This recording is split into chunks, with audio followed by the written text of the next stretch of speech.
there's just so many truths in the book about mental health, about depression, about suicide.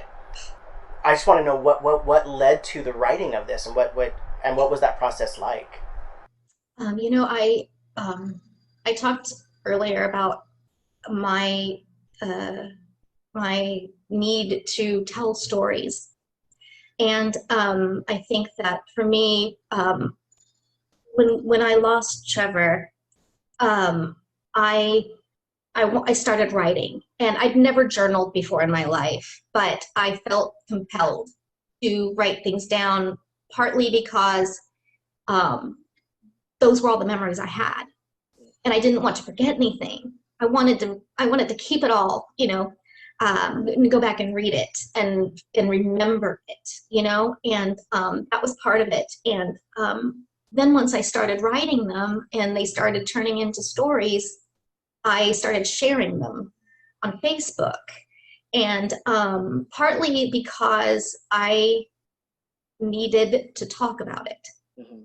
Some people handle it by not talking about it. They can't. I have to.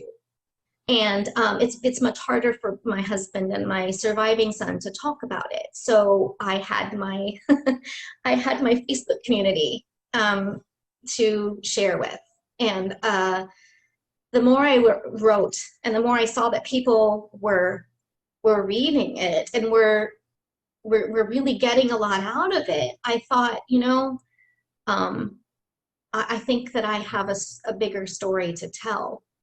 And I started sort of putting things together, putting the little stories together, and then came up with this idea that as I was doing research, I realized that sibling survivors sort of get lost in the shuffle.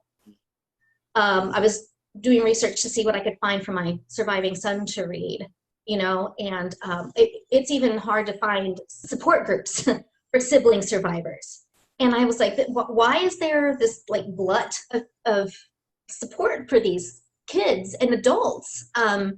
And I thought, well, like, okay, I can complain about it. I can go, boy, that stinks, and walk away, or I can do something about it. And the book is what I chose to do about it. And I also wanted to do something, so that people would remember Trevor for more than his final impulsive act, because sadly that's what happens.